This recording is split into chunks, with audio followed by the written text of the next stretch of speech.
Hey everybody, I'm Rick. Welcome to Talking Habs. It is the Wednesday night show that nobody has shown up for, so um, that's kind of I don't know.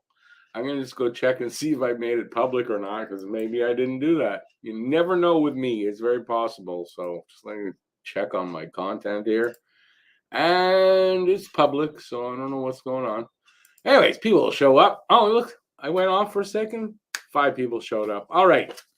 Say hi if you're here and ask a question. There's not a ton of news or stuff to talk about. There is Alex Newhook's new contract, which kind of screwed me up. I was in the middle of writing a prediction video for what his contract will look like, and it caught me off guard yesterday a bit. I was about to do a rewrite, which actually works out okay, except I was busy yesterday and didn't get it done, and now it's kind of late. Anyway, I think I'm still going to do the video, but I've got something else coming out first. I'm doing an early lineup prediction for opening night for next season. So there's that. Let's see who's here. There's comments. Look at that. Wow, people showed up. They like me.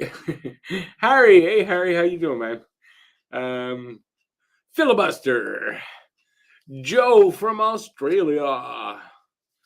The YouTubes tell us late. Yeah, notifications are what they are. Except that I'm here every Wednesday night and Saturday night. So there's that. The odd time I'm not, but Gislain. Phil wants to remind you all that only you can prevent forest fires. Hako, hey Hako. Greetings from Cabos. What's the weather like down there? Did a comparison on point per game. You will never know who dominates the Habs last year. Point per game. Point per game. Harvey Pinard? Got to be up there. Stan the man. Hey, Stan. I like the Newhook contract. Definitely like the Newhook contract. Kind of glad I didn't get my prediction. I was off by close to $1 million. I had it close to $1 million too high. So yeah, I think it's a fantastic contract. It keeps the Habs cap healthy going forward. It's great. We saw the same ads on CTV or whatever, old man. What? What same ad? Oh, yes, of course he did. I know he did, of course. Smokey the Bar. Hot and beautiful down in Cabos. Awesome, man. Enjoy the vacation. Habs Guru. Hey, Guru. Oases. Newhook will get more points than Anderson this year. I hope so. Because Newhook should be getting more points than Anderson. I think they're going to play on the same line. I think. So we'll see. We'll see what happens. But yeah, I think Newhook's going to surprise some people, and make some people who aren't going to be surprised just very happy. Gislain says also, to be honest, he did a Ryan Paling, so he only played one game with one goal. Who are we talking about again?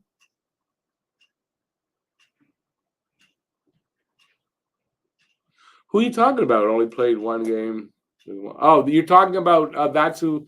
Well, okay. One game with one goal. Sean Farrell, he played more than one game. Who played one game and got a goal? I can't. I don't remember. There are still some Habs fans who are still butthurt on not getting Michkov. Habs have Caulfield, so who is the exact same player, small, fast forward who can score but can't defend? I think Caulfield gets a knock on his defense. To say he can't. I think at times he has some really great defensive plays. But in general, you're right. He's not known for his defense.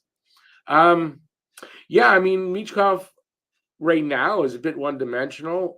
I don't think one-dimensional like that. Well, I'm going to say that then Caulfield's kind of one-dimensional. I don't know.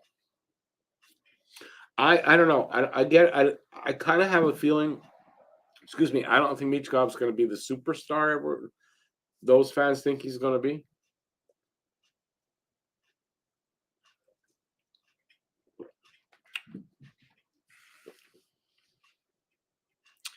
Today was supposed to be a travel day. Back to work. Got shut down because of the fire rating has been too high for last week. That's horrible. So, what do you mean by the fire? Like too much chance of fire where you're working? Because Guru works outside. Um, yeah, I mean, listen, here in Montreal, we've had some of the worst air quality in the world, on some days. So, yeah, it's been a weird freaking year. Well, that sucks that you can't go to work. Or if you're getting paid either way, then it doesn't suck. But how many people get paid either way? Can't wait for Hudson and Ryan Bucker to make the team in 2 years. Yeah, I figured that's about the timeline. Now, in my prediction video, I've got a list of players that could fight it out in camp um, for spots. Now, I realized after I had done the I finished the first draft, I think. Anyways, I was out and I was walking back home. No, I was walking the dog, and I was thinking, I think I left Lane Hudson off of my list. But when I thought about it, it's true. He won't be in camp next year. He's going to college, so he won't be there. So him not being on the list makes sense. Reinbacher's on my list because there's still a possibility he plays in Montreal at some point, and I believe he'll be at camp. So there's a difference. So if you're watching the video when it comes out, if you want to ask me why did you leave Hudson off, that's why. I did it subconsciously, but I mean I knew what I was doing. No. Michkov was a problem. We have enough of those. Let's work on youth development, treating all Habs as gold and staying classy. Sandy, where's that come from? Staying classy, Sandy. Oh yeah. Okay, I know where that comes from.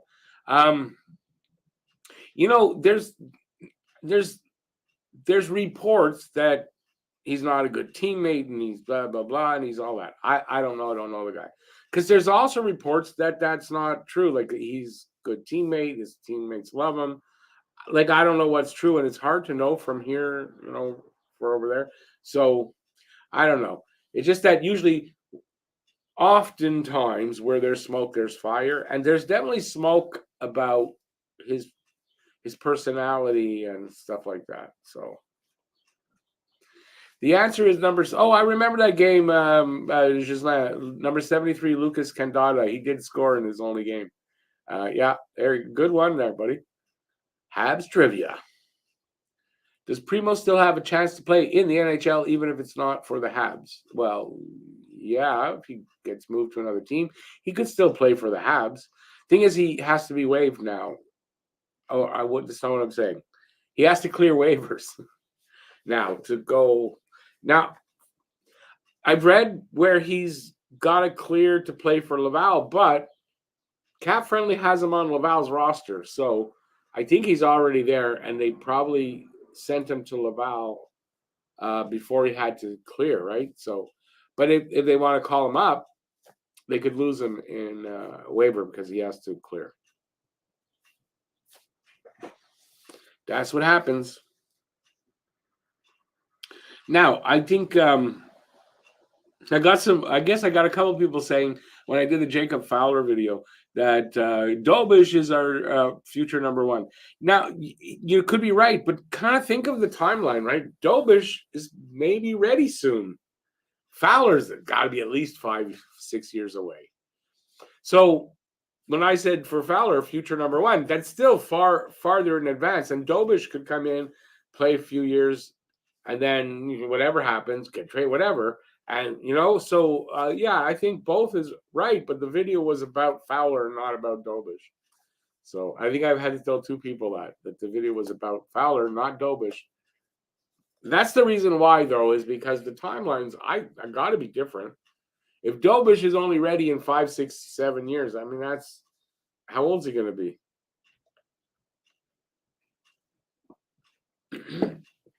That went down the wrong way. Oops. A little bit of it went down the wrong side. Damn it. I hate when that happens.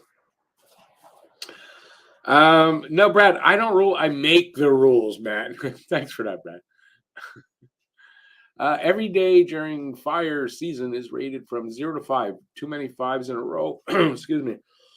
It's from the drinking. We'll get some crews shut down till it drops to a consistent 4 or 3. So that's air quality, or I'm still asking, air quality or chance of fires happening.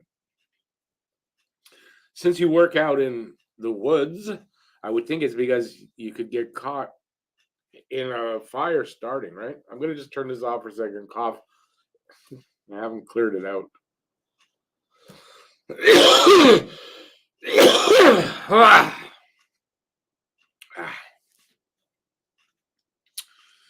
Where was I? Michkov sounded like he tried to manipulate what teams he wanted to draft him. This seems to be true. He didn't want to interview with Arizona. Washington apparently didn't want to interview with them, and there was another team. So it might be true when he said he wanted to be in Philadelphia. This might be true because it seems like he didn't want to be in Washington. So, and someone said it. I was reading, I think on Twitter, that makes a lot of sense when you think about it. Michkov's dad was speaking out, I think, against the war, and also trying to get that contract canceled so his son could get to the NHL earlier. I think that. Now then he was murdered in weird circumstances, and so it makes you wonder that maybe Michkov's thinking, I want to go play with Ovi, who's Putin's friend, and it could be possible that Putin had his dad killed. I mean, that's what I'm sure a lot of people are thinking. So maybe he didn't want to go to Washington, where we all thought he wanted to go. Okay, I gotta scroll a little bit. You guys have jumped too many comments. No, there's never too many comments. Well, sometimes there are, but don't stop commenting. With Reeves playing for the Leafs, Lucic for the Bruins, and Imami for the Sens, should the Habs be worried Xhekaj and Pezzetta are going to get killed by all three? Okay, first of all, guys like that, right?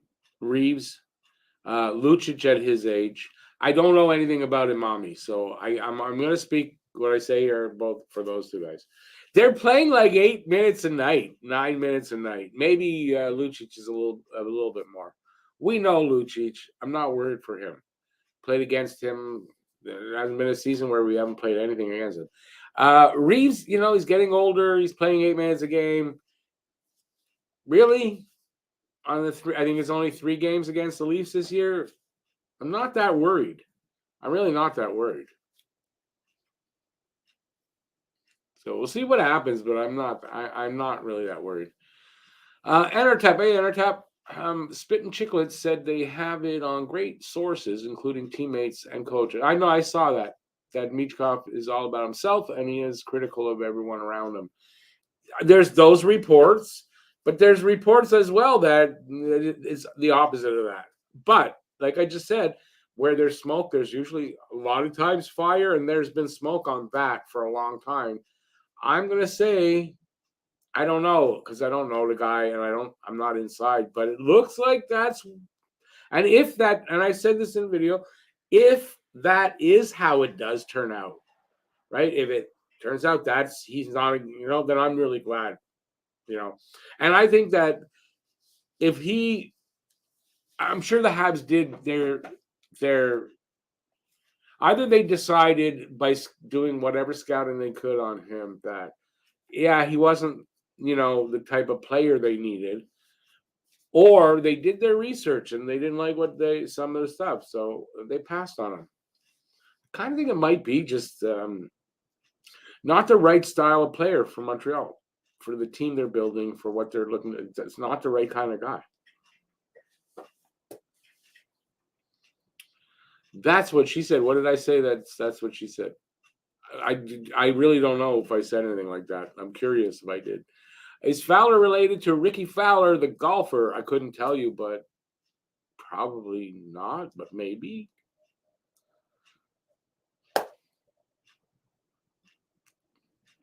If the rumors were true, should the Habs have traded their 5th overall for Askarov? No.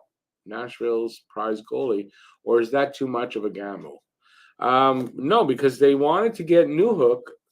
I'm sure they had that. No, they had Newhook.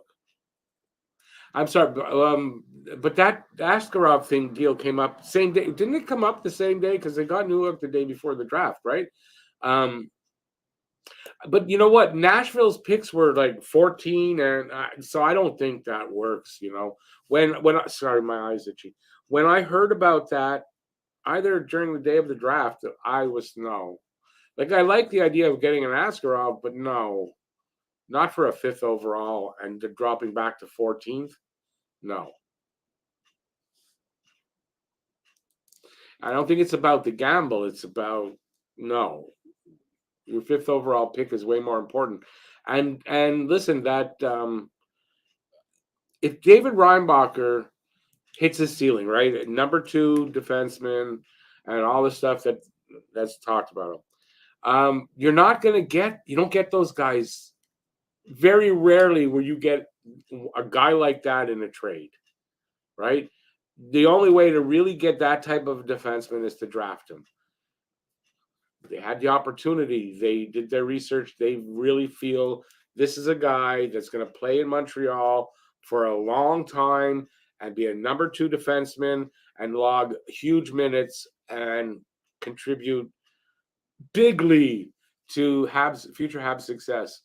You don't find those guys too often. So, you know, and where they were going to pick and the guys that were left, you could find those guys at times. I'm not saying all the time and whatever, but you can find those guys and you can trade for those kind of guys.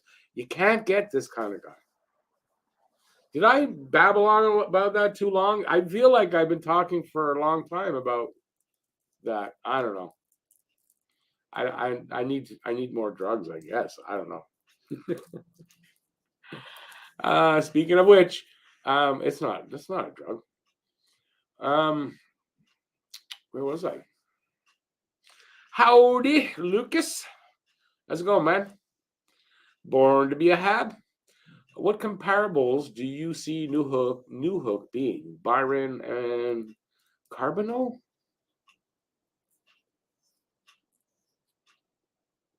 Defensively, I don't know if you can compare him to a Guy Carbonell. Speed-wise, though, comparing him to Paul Byron, definitely you're in the right area there. He's a fast, skilled winger center. He says he plays more center. He's a little more comfortable at center than wing, but I don't see him here as a center because I don't think he's a third liner. I think he's going to be a second liner. And anyways, I'm going to explain that hopefully in my video. Comparable. Geez, I'm trying to think of a good comparable for him. He's fast. I'm telling you, he's fast. So, yeah. I just think Carbonell's a little too, he was great defensively. I don't know if Newhook can even come close to that. But yeah, a combo, though, between the two. Sure, why not? I'm easy. That's what she said last night. Lucas is happy with the moves our boss is making. He's a boss as a GM, though, eh? There's no way. I think there's no way I would have believed anyone who says, yeah, he's going to get him at $2.9 million. No, there's no way. I maybe 3.25. That was the lowest in my thinking when I was preparing the video that you might see, might not see. Not there's 2.9. No, to me that's just an amazing job. I'm telling you, Hughes is a shark, and he was known as an amazing negotiator. So you're seeing the results. and some of these contracts that are just, it keeps the Habs pretty cap healthy. Um, and with the numbers, it shocks me how much cap space they're going to end up with, depending on any moves that happen before here, like now and start of the season. Once Price goes on LTIR, I have a feeling there's going to be some waving going on and sending to Laval, that kind of thing. They're going to have a lot of cap room, so they're in good shape. That 2.9 million for 4 years, that does not hurt them, especially when the cap starts to go up, even more than that whole contract next year. So, yeah. Guru says the picture is more clear with the Habs goalie situation, with Price going onto LTIR again. Well, it won't be official though till, in the video I'm doing, that whatever lineups I'm putting up there, my predictions, all have to be cap compliant. That means carry Price on the roster, counting against the cap. And there's a reason for this. They don't want to be over the cap to start the season using anybody's LTIR, because it affects how much cap relief you get from any one player afterward.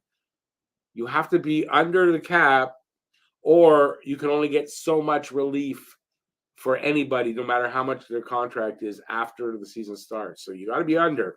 They're going to be under the cap when the season starts.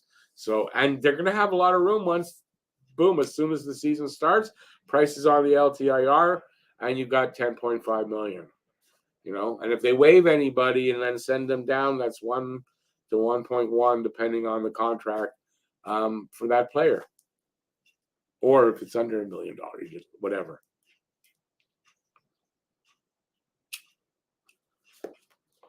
I think there's still a lot of work for Hughes, but I don't really foresee a lot of moves as far as changes to the roster, unless there's an injury in camp or some guy gets hurt in the offseason, which can happen.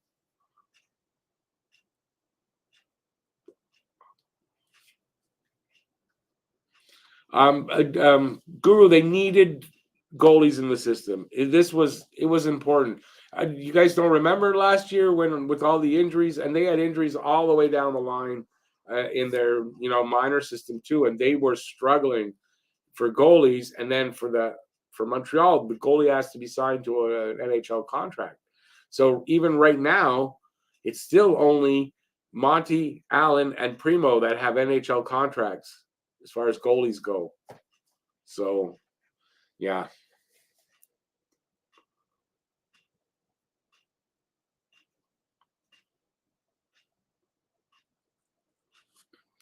I think you're 100% right with Michkov. That was my worry. High risk, high reward.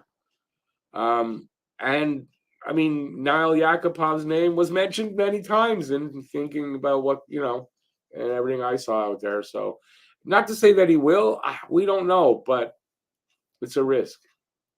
And then if he's a real problem, like a problem child, you're taking a huge risk for a player that's not going to get along with anybody, and that might be too selfish out on the ice. I mean, these were the questions about him. Are they valid or not? I don't know. I don't want to find out, having made that number 5 pick. Montreal, by the way, speaking of prospects, I'm going to get to your comment though in a second. Someone said, I think it was Alex, the guy who was on the show a couple of times. He sent me the prospects, the top prospect team, or how they're ranked through the league. Montreal's got the second ranked prospect group right now, at least on that list.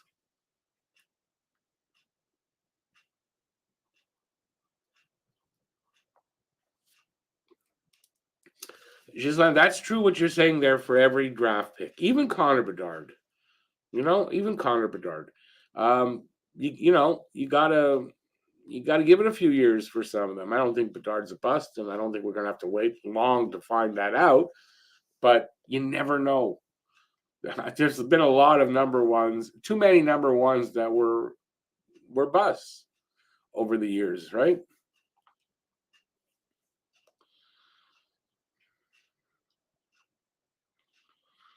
Fives on the fire rating mean greater chance of more fire. Okay, that's what I figured, but you never know. What's the air quality out there, though? It is really bad. Okay, I see. Yeah, we've had the worst in the world. Um, Twice that I remember seeing, literally the worst in the world in Montreal. And then the other, I think it was last week, 2 days in the, I'll say 2 days in the past 2 weeks, the world has seen records for heat, worldwide, global heat. And the top three cities, or the top three places, hottest places in the world, Quebec one day was one of those places. So we were not only had a bad air quality, but we were also one of the three hottest places in the world. It's, growing up, I never thought we'd see these problems.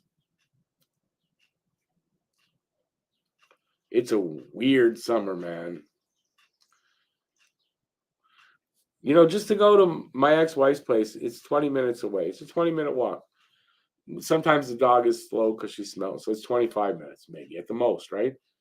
There's days where I gotta contemplate whether we can go or not. It's too hot, too sunny. She's black-haired, so she has trouble and she's small. So it's like, to do a 20-minute walk in the summer, I gotta figure out whether it's safe or not. Are you kidding me? Okay.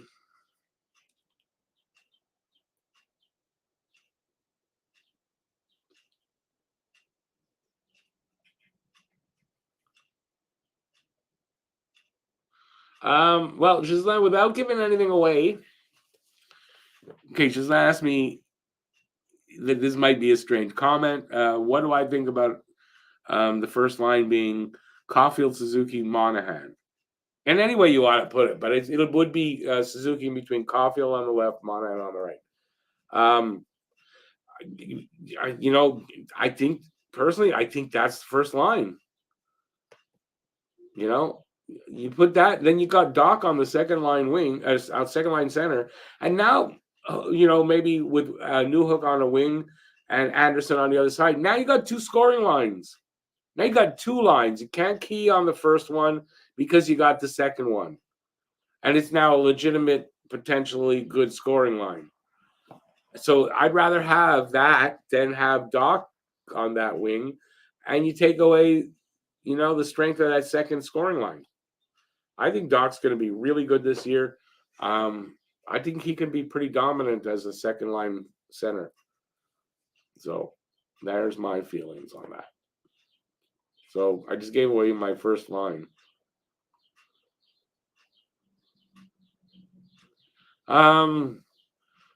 David, I know you're saying hi, Rick, but just in case you're not, no, I'm not by. Just in case that's what you're saying. Hey, David, how you doing, man? You're pulling out a stump event. What's that? What do you mean?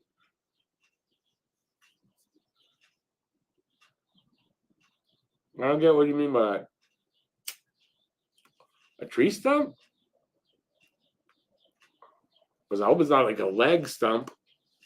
Mike Camilleri, Paul Byron. Is that for the comparison for Newhook? No, I think Newhook's better than Camilleri. He's bigger. Not by that much, but he's still bigger and bigger body, that's for sure. I think he's going to be better than Camilleri.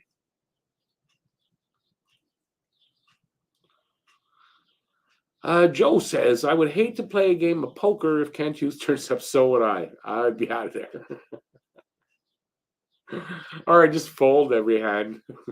Now you still lose money because you got to ante up. Yeah, get out of there. Yeah, he's not a guy you want to go up against in a negotiation.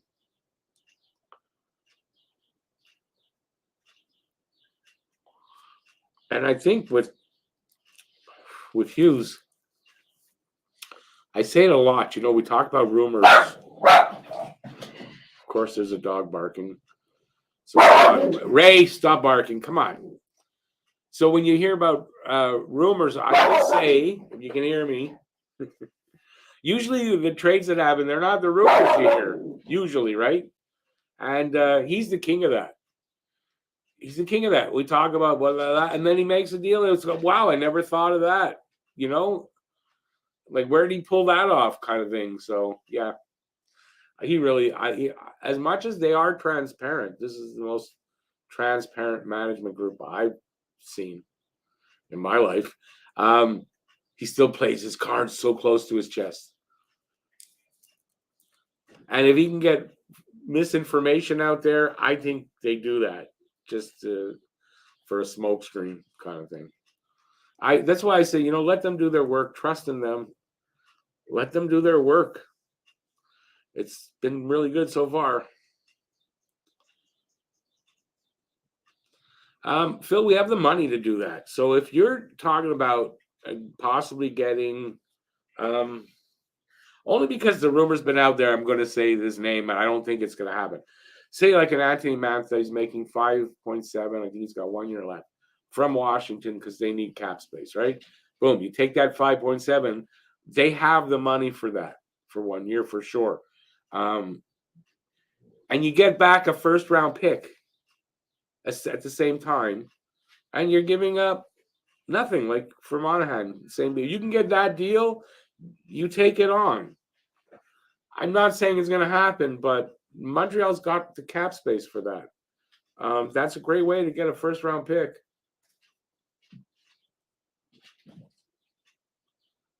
Joe, you are right. The main current problem right now is offloading players. I didn't finish Phil's comment, though. We already paid for that. Who knows? Hoffman might get good and be worth a bundle at deadline. Well, on Hoffman, I mean, they didn't buy him out, right? They didn't buy out Hoffman. You got to figure there's a reason, right? I know one of the reasons is they don't want to have any dead cap for next season, right? So that's one reason. We'll see if they waive him, right? So say training camp coming to a close. We'll see what they do with Armia and Hoffman. And if it's not Hoffman, it'd probably be Pitlick. They're going to have to waive two. They're going to have to do something with two of those guys. If they don't waive Hoffman and send him down, you got to think they don't want to lose him for nothing completely.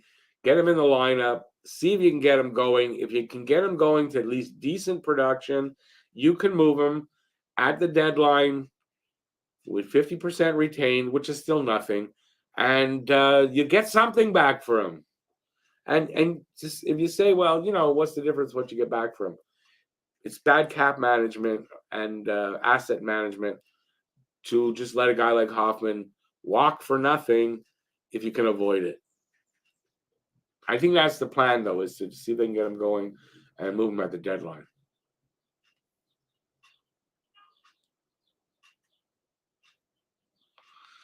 What are the forest fires you talking about, Paul, or me? This is my first one. I don't know not my first one today, but my first one this show. Joe, yeah, our winter was. Oh, you're in winter? Our last winter was crazy easy to get through.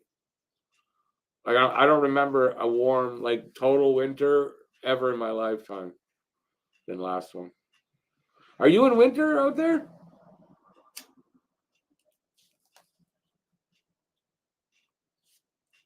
Hey, Tony. How's it going, Tony? What do I think of a Newhook Doc Anderson line? Again, that's, to me, makes sense, right? It's big in that now Newhook's 5'10", but he's 190, and that's not small as far as body. He's a thick body. He's going to be fine. And then Doc and Anderson, both 6'4". So that's a big line, and I think that makes sense. I said it before. I think it gives you two scoring lines. If you put Monahan on the right wing of Suzuki Caulfield, now you got two scoring lines and two legit scoring lines.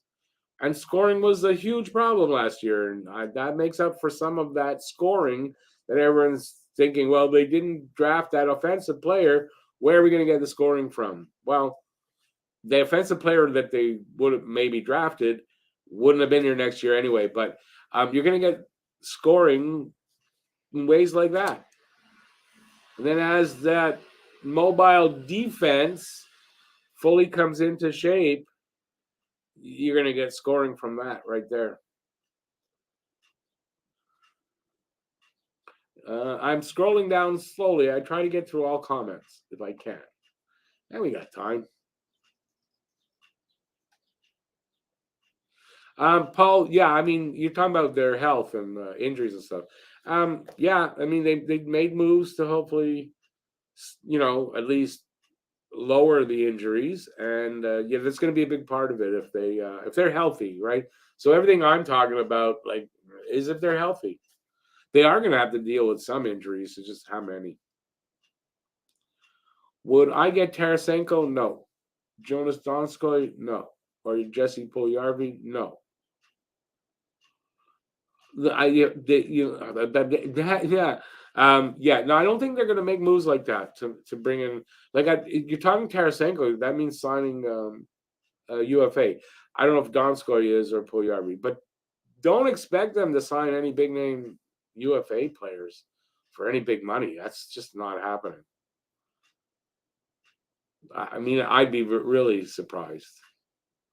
Now, like Donskoy, I don't know what kind of money he commands. I could see if they feel that there's the kids that they wanted to bring up this year aren't ready and they need to fill holes, okay, but I don't see that as being a problem.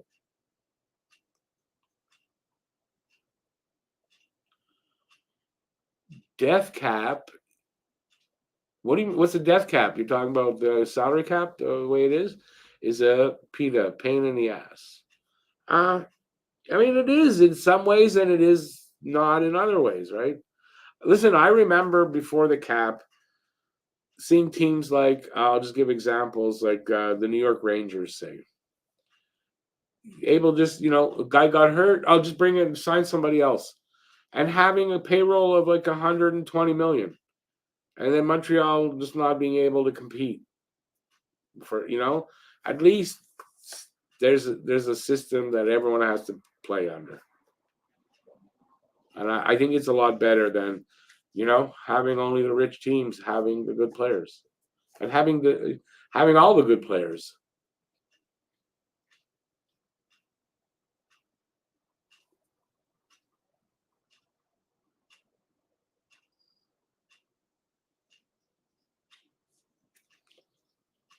For some reason, I'm not sure what Phil's talking about. A successfully waived player is worth more than an unwaived one. I don't know what you mean by that.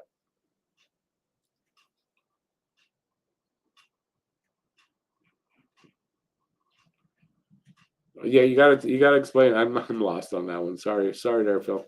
How valuable Edmondson was to the Habs during his tenure. I like him. Um, First year, I think very valuable. It wasn't the first year of the playoff run. Um, Thing is, that stay at home, not much offense kind of defenseman's kind of you're not going to see as much in the NHL. And then he was injured and all that, and I think less valuable as he went along. But that playoff run year, he was very valuable. And this kind of I see David Reinbacher as a lot like a Joel Edmondson, but with the stuff that Edmondson's also missing. And you put all of that into a Reinbacher, and you got a very effective player. Because Reinbacher's main goal, job number one, is to play defense the way that Edmondson he shuts down plays. Reinbacher shuts down plays. That's what he does, his main thing. And then you add some offense into that and mobility, guys mobile. So that sort of immobile, stay at home, slow, non-offense producing defenseman is kind of on his way out, I think.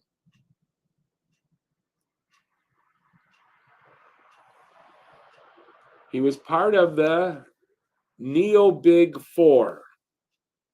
What comic book is that? Like, I don't know. What's the Neo Big Four? Come on, Phil. I'm 60 years old, man. I ain't 30. He gave it all he had. He did give it all. You mean, I don't know what Neo Big means.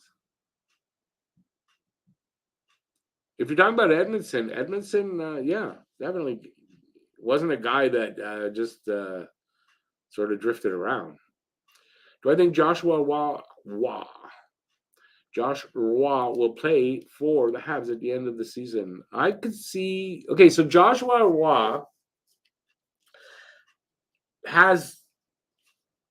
He's at an age where he can't play in Laval this year. He's 19, can't play in Laval this year. He has to play in the Q or for the Habs.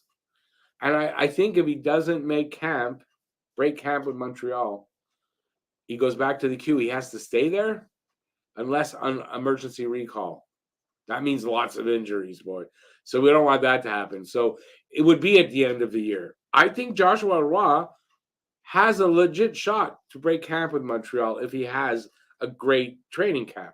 So, he could. How do I want to put this? He could force their hand to go like, yeah, we can't send him down. This kid's too good. So, yeah. I haven't decided. Like, I mean, I don't know how I can decide now, but I think Joshua Roy has a legit shot to have a good camp and make the team. And that's mostly because what value is going back to the Q for a guy like that? To me, he seems like he might have done all he can do down there. Same thing with Owen Beck in the OHL. But Owen Beck is at the same thing. He can't play in Laval because he's 19. So, it's a question I ask in the video I'm working on. What value for these two guys is there to go back? I don't know. But they might have no choice. It's winter in Australia. It's totally opposite. Well, we're almost in the dog days of summer. We kind of are starting to be in the dog days of summer here, so.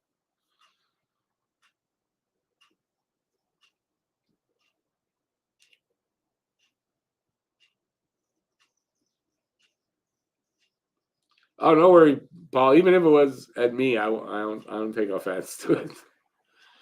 Newhook better perform on that second line. He will have Harvey Pinard fighting him for that spot. Yeah, I don't know that that's true. I think, Harvey Pinard had an opportunity last year on a year where injuries decimated this team. I don't know that he's going to have that opportunity. I don't think he's a top 6 player. He's a guy that can play in the top 6 if needed. I don't know necessarily that he's a top 6 player. So I think Harvey Pinard is fighting for the 3rd line wing or 4th line wing. And it's not bad he can play anywhere, Harvey Pinard, and produce.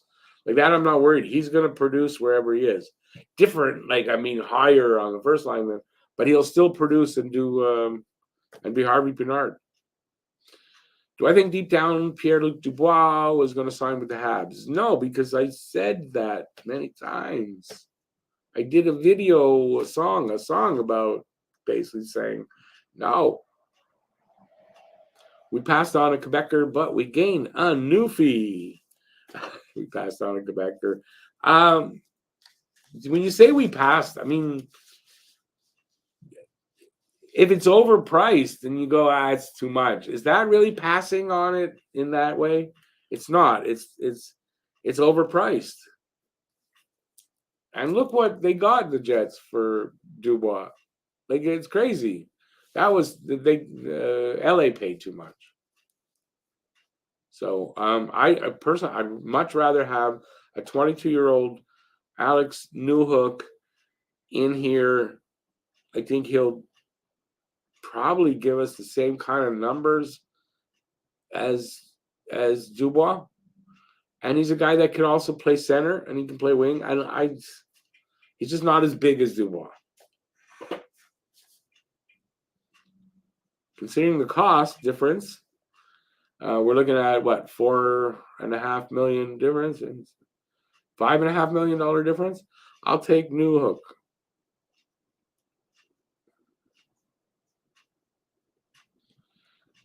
I'm about 10 minutes behind in these comments. I apologize. I'm going to scroll until I can get closer to the time. So if I miss a comment, please, just to add, I must have missed. Where am I? Oh, okay. Yeah, I see how he says I hear your dog. That was like 5 minutes ago.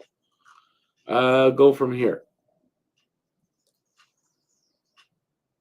Well, Tony, here's a comment for Phil that Phil's going to like this.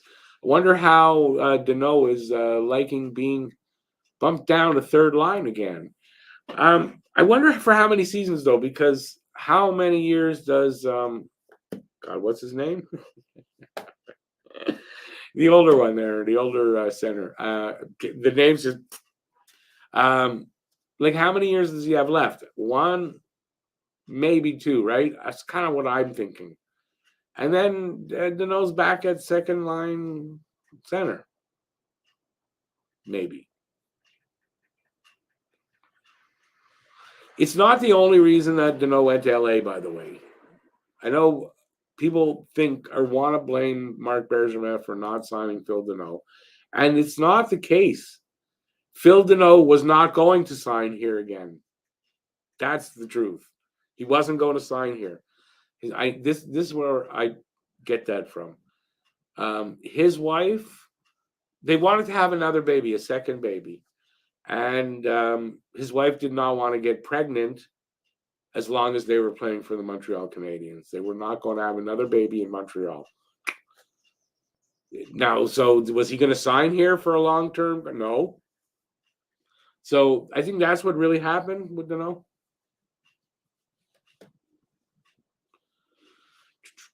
Neo means new. I know, but so a Neo is new Habs. So that's, but why so many of these weird nicknames instead of just saying, I'm old, I'm 60. I don't get some of this shit. I'm sorry. I'm not mad. I just don't understand why you want to always make me ask you. I don't know what you mean. You like that. You like to see me look stupid. No, just joking. Phil's a good guy. No, but seriously, you do that a lot with nicknames and shit. So I just don't get why. Reinbacher could be a Matthias Ekholm, and that's a very good comparison if it happens. You know what I like to say? They're comparing him kind of to Roman Josi. David Reinbacher is going to be David Reinbacher. And by that, I mean he's going to be a good enough player that you don't have to compare him to anybody. He's going to be David Reinbacher, and you're going to know who that is. And that says enough for me. The max temperature in Sydney should be around 15 to 18. 21 is spring. Well, you get hot. Don't you get really hot down there in your summer?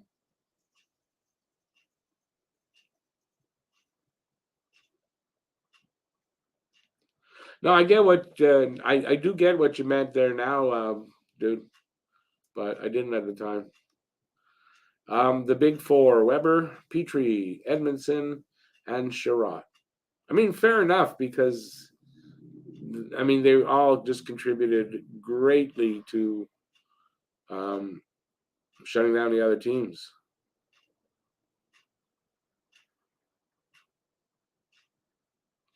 Matt, hey Matt. Matt says Joshua Wawa will break camp. His prediction. Well, you can't. It's not your prediction because I predicted it first.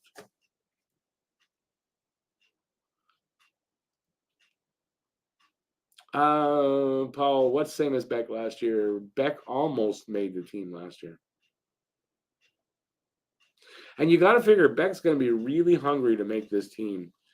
So there's a good shot. There's a shot that Beck breaks camp with Montreal.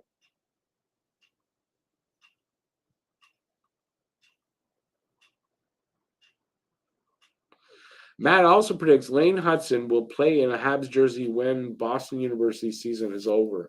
That's interesting because that'll change. It'll have to.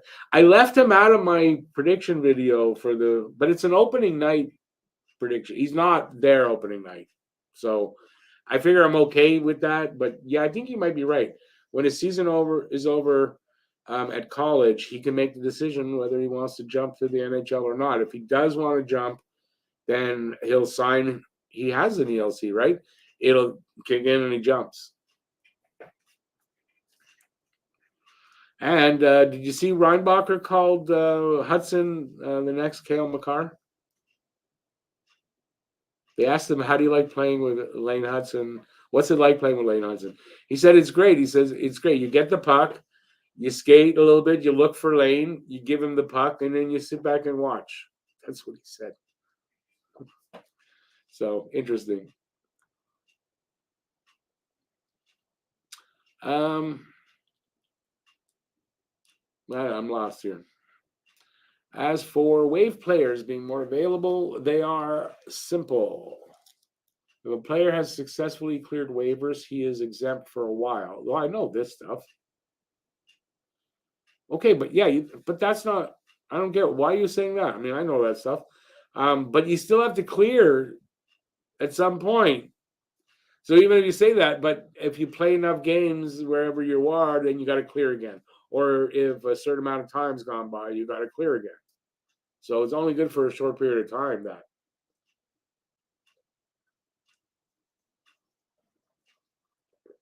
at some point, if Primo's in Laval and there's an injury, he's the only goalie with an NHL contract other than Allen and Monty. He has to clear waivers to come up. You got to figure Primo's a good shot to get taken by someone on waivers.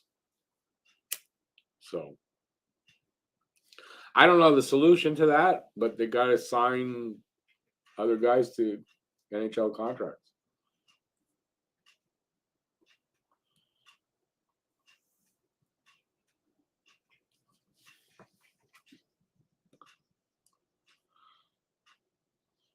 Waived players are not more valuable. You're looking at it wrong. Players with waiver exemption might be more valuable. Waived players are only waived for a certain period of time.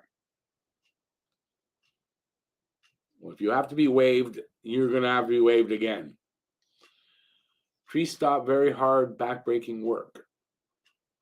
You work with in trees. I think that isn't that what Guru does. Yeah, it is hard work.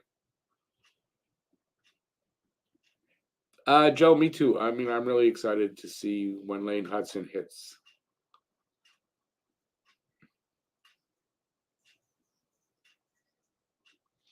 I mean, Hudson hasn't he signed an ELC? Or he can't. No, he can't. He's in college. You're right. You're right. Why do I think Hudson signed an ELC? You know, it only kicks in when he leaves college. Isn't that? Well, I think, yeah, I'm wrong there. Hey, Doug, how you doing, man? Good to see you. How we doing in time? Oh, we're still under an hour. Wow. Can I name the GMs that still have a draft player on the Habs roster? What? I'm not sure what you're talking about. Name? You mean the teams that still? I guess this is how far behind I am. Thanks, Phil Kopitar. That's the guy in LA, and he's got 2 years. Okay, I was just close enough.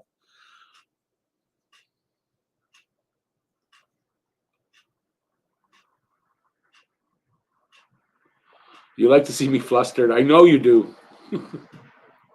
Hey, holy moly. How you doing, man? Let me see. I think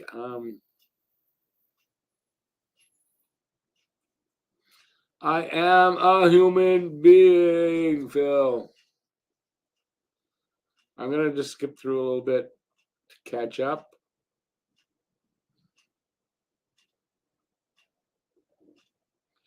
Lots of rookies battling for spots should lead to good play. Competition. There's lots of competition. In the video, I show what I think are the locked spots. And then the question mark. There's not a lot of locked spots up front. And I don't mean that rookies are going to take all those spots, but who's playing, to me, I've got three, I think it's four of the 12 forwards to me are locked in where they're going to play. And the rest, who's going to play where, it's very up in the air, I think. And defense, I think half the defense is locked in, half is not.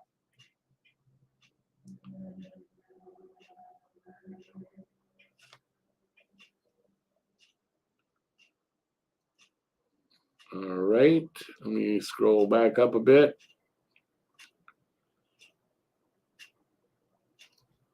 You guys stop sending comments or what happened there? Send some comment. Give a thumbs up if you're having a good time and send a comment my way.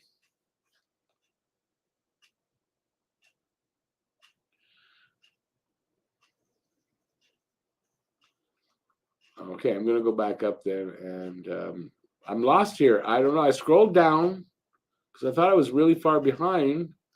And there were a ton more comments and I was wrong. Hey, Andre. How you doing, Andre?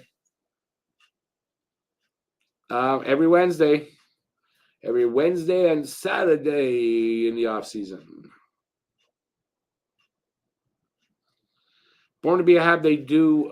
It's just that it's, when nobody wants the players that are your dead weight, it's the reason they're dead weight. It's very hard to do that.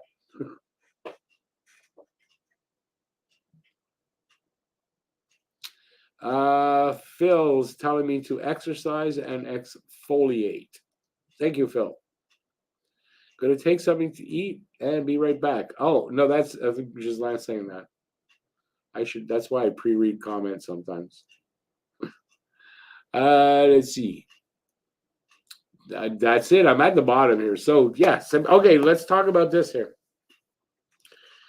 Dom Ducharme is an NHL coach again, not a head coach.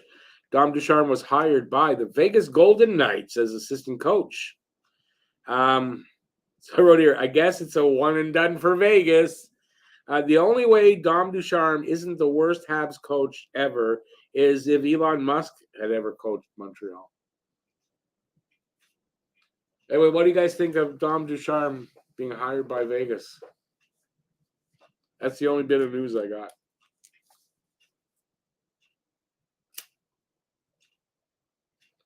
Let me know in the comments what you think.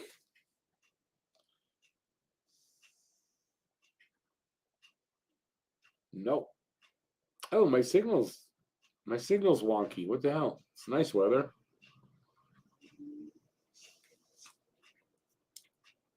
Okay, going once, going twice.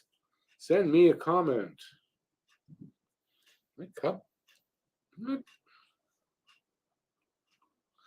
The glass part looks like it's got a bubble in it. How the hell could there be a bubble in glass from cold?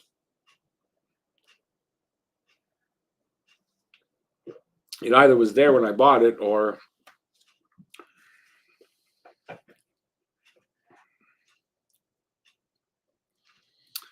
you always joke about his last name.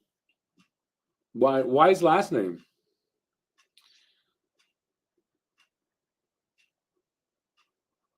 Hey, everybody's just getting some food and I'm hungry.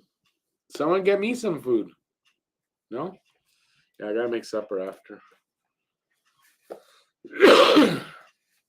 After the show, go out for supper. No, I'm not going out.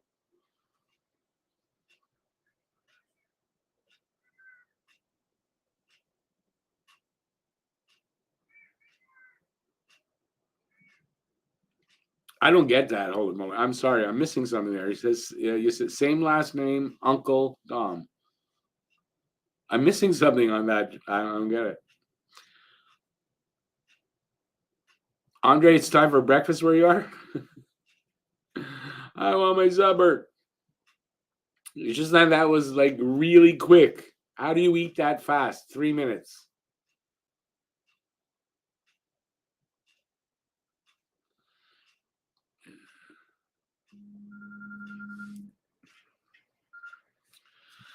Guru says Ducharme maybe needed an assistant coach role. He was in over his head for sure being the head coach. I still laugh when he said, "I wish Cole scored 26 for me." So does Cole. When I saw somebody put up a meme already, it's I guess two men greeting each other, sort of giving that like half hug, and one of them is leaning into. Yeah, it was something really nasty. Cole greeting Dom in Vegas. Early lunch, fish and chips. Fish and chips in Australia. Sounds yummy, actually. Sounds yummy.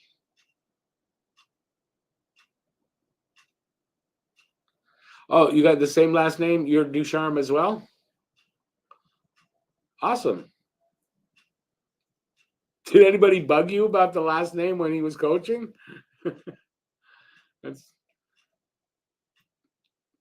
So you're saying in 3 minutes you ate a chicken brochette and white rice, or you ordered it, arrived, you went to get it, and now you're eating it while you're doing this. Hey Peter, how you doing, man?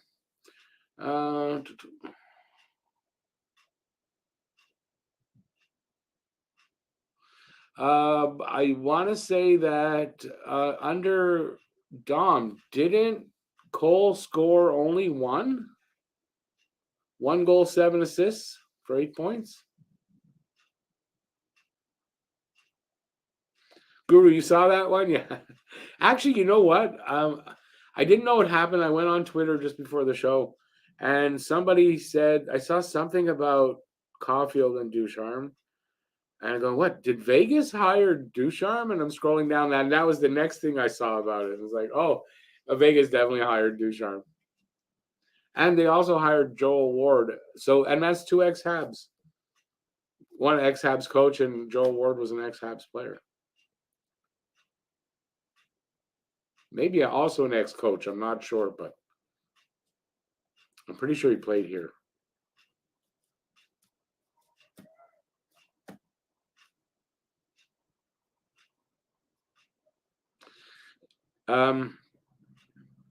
Yeah, that he was still in good standing that season. It was the next that was the problem. But then the next year, did you hear anything like because of your name?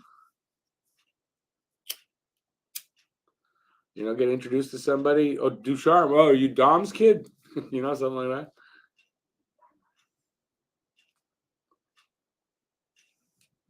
Although, holy moly, you're probably English, so you being his kid probably wouldn't be.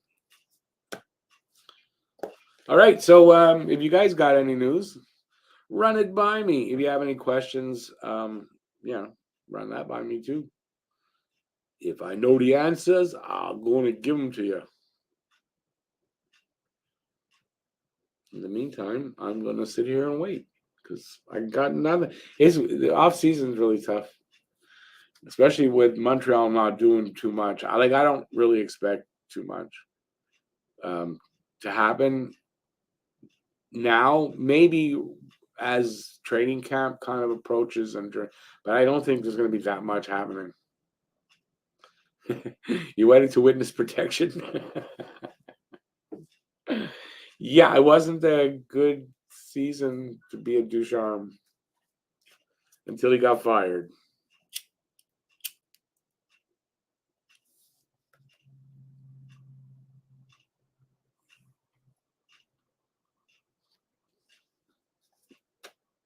So what can we talk about? Yeah, I know I should be more prepared, but unfortunately, as I was saying, there's not a lot happening this off season. We've had off seasons where it's been busier. There's just not enough happening. So, and I don't really expect much. Like, what are they going to do, right? I don't know what else is left for them to do that they, as far as I know, they have one RFA to sign, I think, in Ullinen, I think. Like everybody's pretty much signed that needs to be signed. There may be some minor league ones, but yeah, there's not that much. So Do I think Slav will take a big step this year and show he was worth that first overall? I think that could really help our team jump in the standings. Um, well, it depends. First of all, where will he play? Will he play in the AHL? Will he play in Montreal? I personally think with a decent to good camp, he's playing in Montreal. I do think Slav will be better this year if he's here in Montreal. And if he goes to the AHL, I mean, that can't be bad for him either. Um, but yeah, I think Slav. I mean, I haven't given up on the kid. The thing is now you see point projections for him. Like people ask him like over under for goals or points, and I've seen people say like if he doesn't get 50 points, then he's a bust. You really a second year kid, 19 years old, and you're expecting 50 points or bust from him. Really? Like I'd love to see him get 50. Will he? I'm gonna be really happy if he's gets 35 to 45 points. I think I'm gonna be happy with that. So, that's a step up and and start earning his way up in the lineup because I think he'll be on the third line to start. Because I mean, he's going to be a top six player. If you can't play him in the top six, send him to Laval, or at the very least, he's definitely on the third line wing with the possibility of moving his way up. I don't know. There's so many good players, between prospects and players here in camp, or going to be in camp. There could be a lot of competition for the spots that are open, and even for some that you might think aren't. You know, like I'm like, what happens with Brendan Gallagher, who, by the way, is getting married? Um, just announced that he proposed to his girlfriend, a French girl. I say this about Caulfield. He's gonna meet a French girl. He's gonna marry a French girl. Brendan Gallagher did. But like, what do they do with him? 6.5 million. Is he healthy? Will he stay healthy? So there's a question for you. Do I believe Habs will re-sign Yessi Alonen, Frederick Allard? Didn't Allard leave? Didn't Allard leave for Europe? I'm pretty sure Allard left for Europe.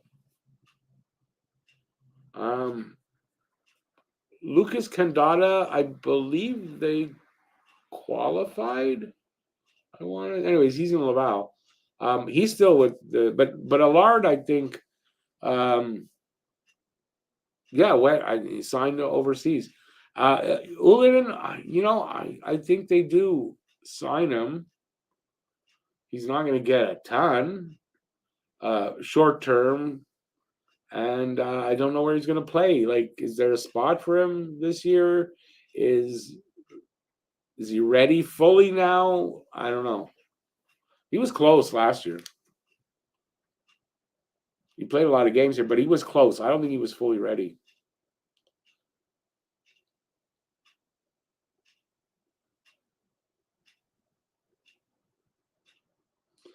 Guru, who's got the expiring contracts next year? Monahan.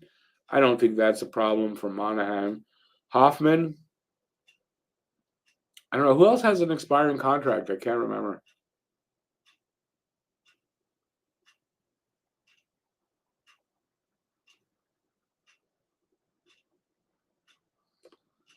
Yeah, Gislain, in the old days, yeah, they didn't play rookies often here unless they had to. Where did I see something about people questioning Caulfield? Is he a legit star in the making or whatever? When Schutt and Lafleur were both in their early 20s, they were scoring, like averaging 46 goals. That's what the guy said, 46 goals a year. I'm not vouching for these numbers. But point being, Caulfield is 22. And he's already put, like, if he didn't get injured, he put 26 goals up in less than a half season with an injured shoulder for half of that time. He's going to score 50. Like, I think when I do my prediction for points, I think I'm I think Caulfield gets 50 this year if he's healthy for 82 games. So I can tell you that now. Like, that's probably going to be my guess. Did they announce the A to replace Edmondson? No, I wouldn't expect that till training camp. Oh, Gurrianov signed with Nashville? I knew he wasn't coming back. David Savard and Josh Anderson for the A. You really taking Galley's A away from him? I don't think so. So when Galley's playing, he's wearing an A. Shit, I had this the other day. I can't. Yeah, I don't know. Maybe Savard. Anderson, I think when Galley is not in the lineup, Anderson wears the A. And then on the left side, there's somebody. Who am I not thinking of? There's somebody I was thinking of. I kind of think, why not Caulfield with an A? I'd be okay if they did that. Do I think Drew will do good in Colorado? I'll say this because I don't want to be mean, and I don't want to come across as mean if I'm not trying to be mean. I wish him all the best. Other than that, I don't really care what he does there. He's no longer a Hab. I'm not going to go and stat watch over there. But I wish him the best. If he does have a good year, all for him. It's not gonna make me second guess whether they should have re-signed Drouin or not. If he has good numbers over there or not. You know what I mean? I'm happy he's not here, and I wish him the best.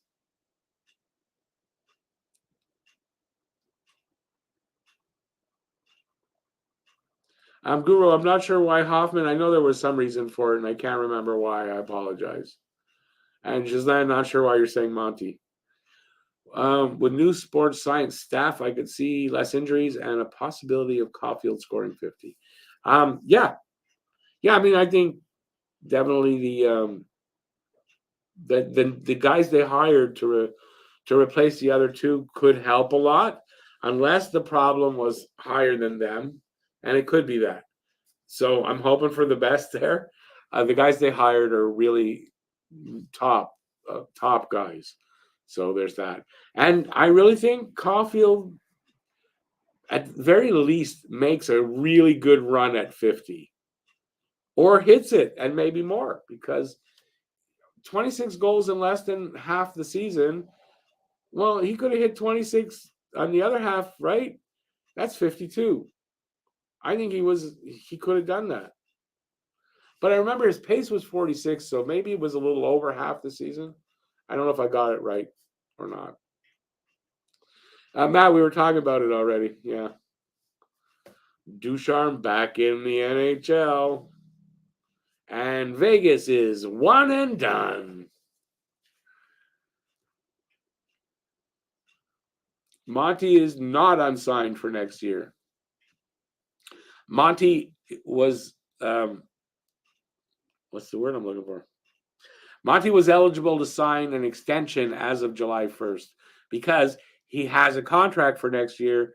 It's for $1 million. And if you're not sure that, just go to Cap Friendly.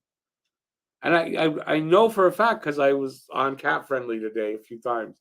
I'm looking at that kind of stuff. So Monty signed for $1 million. He wanted to get he wants an extension. He'd like to sign an extension now. I think the Habs don't sign an extension with him though till probably at least a quarter of the way into the season, right? You got to think around midway point of the season, just to make sure that Monty is, he's that guy, and it wasn't a fluke last year. Oh, expiring contracts. Monty's on an expiring contract, but he signed for next year.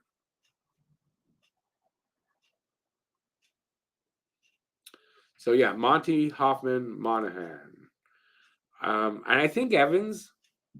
Too is on an expiring contract. Matt, I know. I announced it a little earlier. I had that already, man. You got to get up early in the morning to beat me, dude. As I can hear Matt laughing now to what I just said. I can hear him laughing. Because Matt gets up earlier than, I don't know than me. Yeah, he gets up a little earlier than me.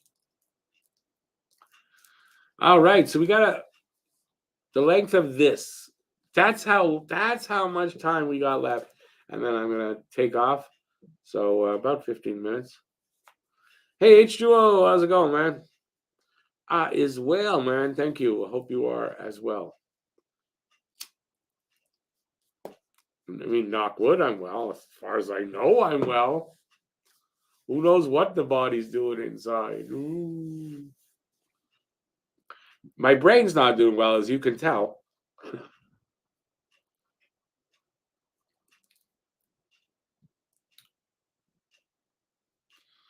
Who are my must watches in training camp?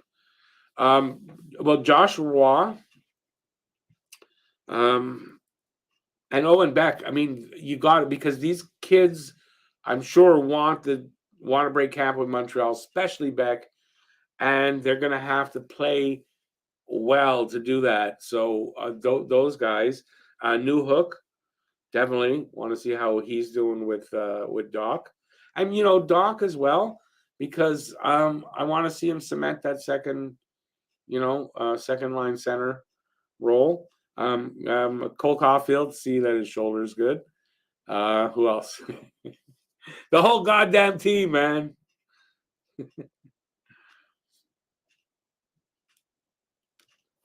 This is the other news I should have had here. Thank you, H2O, for mentioning Dvorak.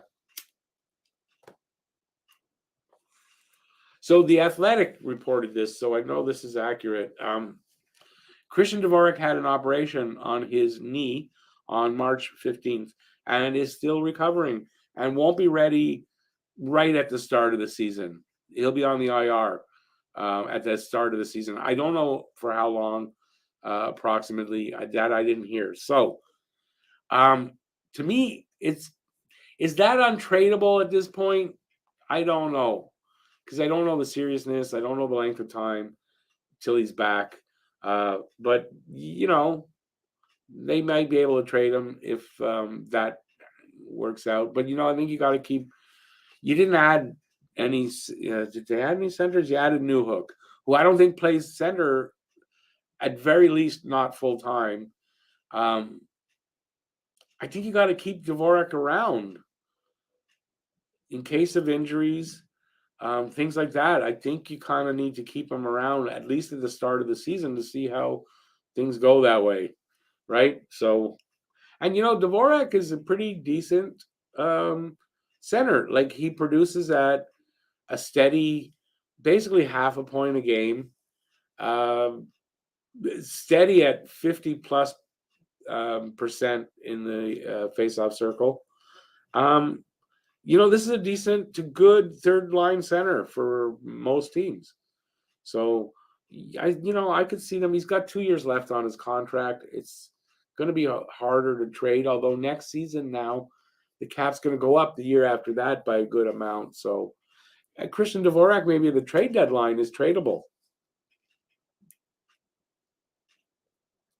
with a year and a little bit left.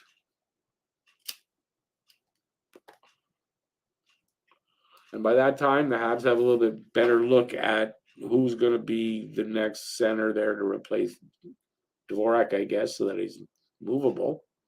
Yeah, it could work that way. I'm just riffing there. Sorry. Now, when you get to the signing someone like Taves, no, too much money. Tarasenko, no, too much money. They're not signing free agents of any consequence. They've pretty much said that. I think Hughes has pretty much said those words. So I wouldn't expect a signing like that, H2O. Are Habs looking for a new power play coach? No, I don't think so.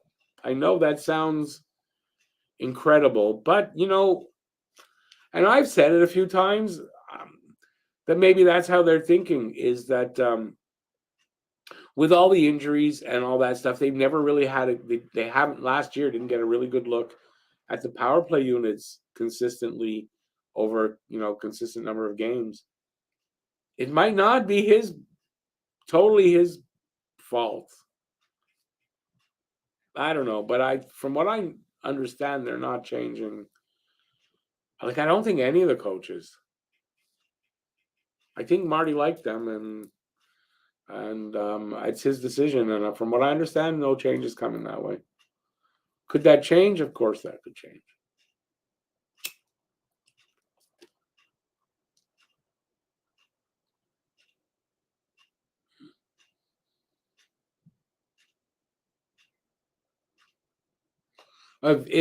Just like, yes, if you meant expiring contract, but that's not the way you worded it. Sorry, that I went by what you wrote. But yes, it was just miscommunication. But we were both saying basically the same thing, I think. Oh, Weidman's also on an expiring contract. You are 100% right on that. And Pitlick is, I kind of think Pitlick's going to get waived to make room here, and sent to Laval. And then from there, like, if he could get, I could see Pitlick getting picked up on waivers. So, because I don't think they're going to waive both Armia and Hoffman. I just hope they do one of them, and it makes sense to keep Hoffman, try to get him going, try to get a return for him. Kind of makes sense. So, yeah, but Pitlick, I could see. Yeah, I wasn't sure if he. Yeah, it's true, right? He signed 2-year deal before last season. So yeah, you're right.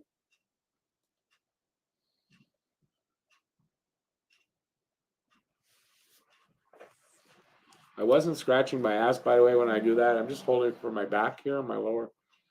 That's what I do, by the way. Just I know I do it a lot. So if you're thinking I like to keep my hand up my ass, no, that's not what I'm doing. Here, smell that. Does it smell like my ass? Come on.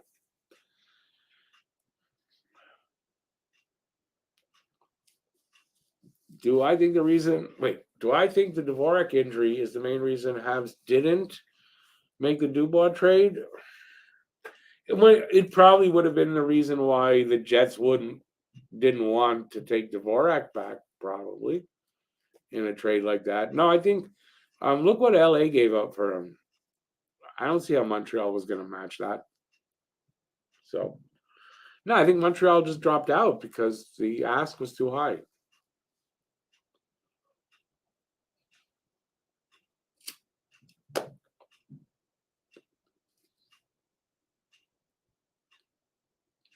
Lucas, 100%. It is until you know that injury thing is behind us. It pays to have the bodies. You saw the trouble they had last year just to put bodies on in the lineup.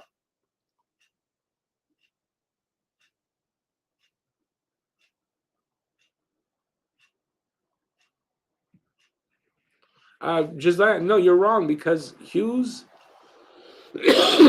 was an interview, I think, with Hughes and Gordon that I saw, and they said that they're not going into this coming season with the same outlook of there's no way we can make the playoffs, so we're not going to look. They're not doing that this year. They're not saying that they're going to make the playoffs, but they're not going to go into the season thinking that they can't.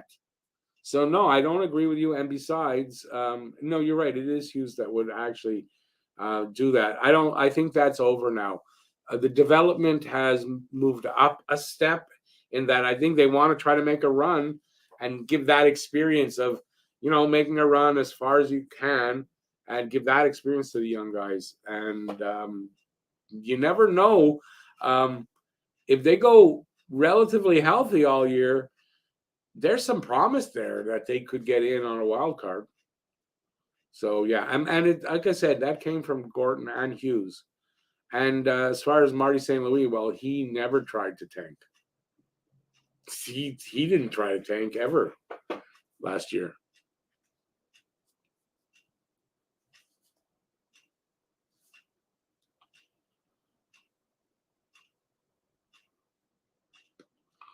Yeah, well, that's the point, Ghislaine, that it was too expensive. I guess you're probably more accurate the way you're saying it, that Winnipeg wanted what Montreal wasn't going to give them, and they couldn't settle on anything else. And at some point, Montreal said, "Okay, well, we're out of here," and it was just LA left. And yeah, and there were probably other teams in the running at some point. How far they went, was Montreal the last team to drop out? I don't know.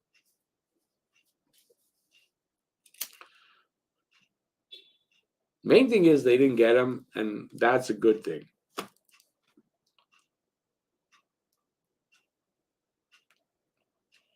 H2O, it is definitely known that they did ask for Doc. Is that like, was it they asked for Doc and they wouldn't budge? I don't know.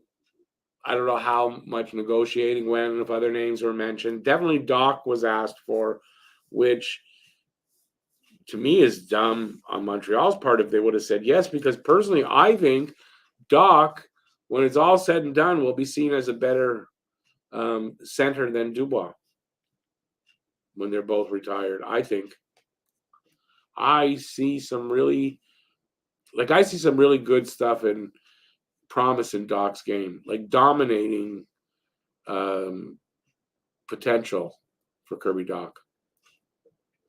I don't know that you could say I don't to say that Pierre-Luc Dubois is dominating. I don't know if that's a stretch or not, but I don't know. Kind of, to me, it is a bit. Hey, Rems.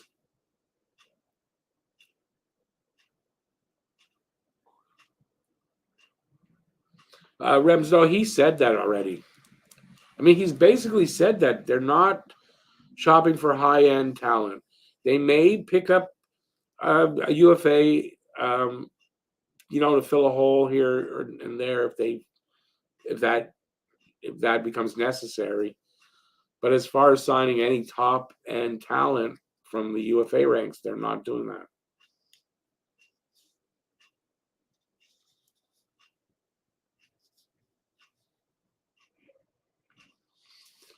Lucas, until they do it, of course, it's ifs. But yeah, I think they can compete for a wild card up to a certain point. Like, I think they'll be a team that, maybe up until the last month or so, they're in a wild card race. Maybe it goes farther than that. I don't know, but that's kind of how I see it happening next year.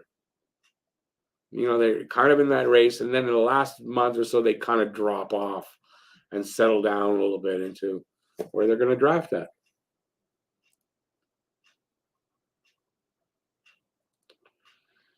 Dubois has a higher ceiling than Doc, though. What? Both drafted top three, like number three. Really, Dubois has a higher ceiling? I don't know that. I don't know that that's true though. H2O. I don't know. I'm not saying that going into it like right now, Doc has a higher ceiling than Dubois, but I gotta think it's got to be similar. But I'm just saying that when it's all said and done, and the games have been played, and that I think you're going to see that Doc was a better center than Dubois.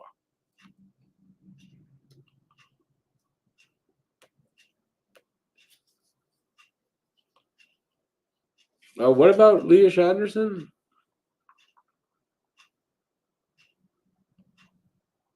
No, we didn't we sign Anderson way after the Dubois thing.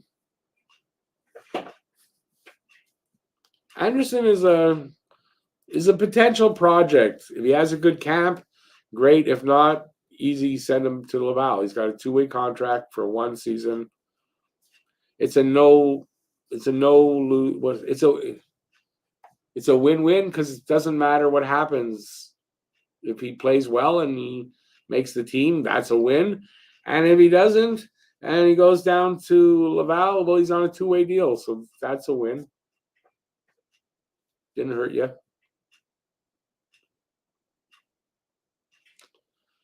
Where was I?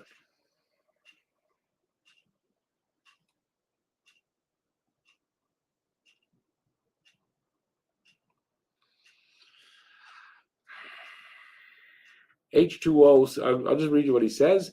If the kids can show Hughes that they can compete and hang on to a playoff spot, then I think Hughes rewards the team at trade deadline. But how does he know that they hang on to that spot? Trade deadline is a month or more before, month and a half or so before the end of the season. How do you guarantee that they hang on to that spot? So, no, I don't think so. I think when you are a playoff team and now you're at the deadline and you're in a playoff position and you know you're not going to drop out because you're strong, then you start. I don't think till then. If they get in a position that they could be in the playoffs, you make it with what you got. That's what I think.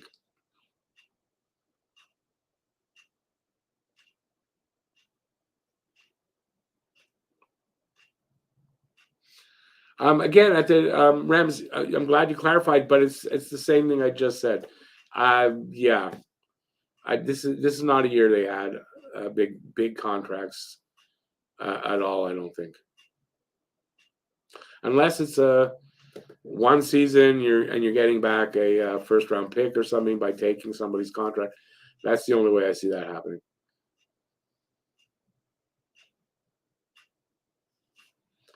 Yeah, Joe, I'm more in your line, like how you see it, right? They challenge, they're in that race, and then near the end they start to fall back. And how far back they fall, I don't know. But they're not going to be. I don't think they win a wild card. But could it happen? Of course. I mean, it could happen that they win a wild card spot if things go really well.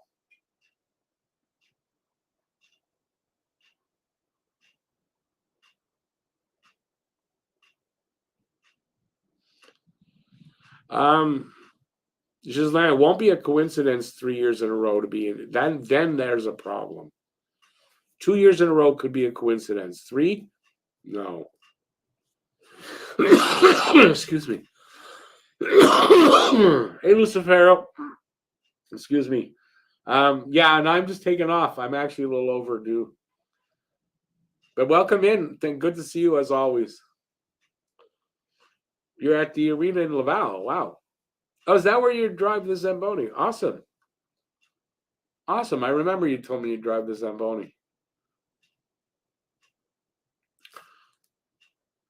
Habs are in a very tough division, which is it. Just for me, that reinforces what I think is that they're going to make a bit of a run, but I don't see how they're going to leapfrog over some of the teams that are going to be ahead of them and that have added and are, maybe gotten a little better more than the Habs did.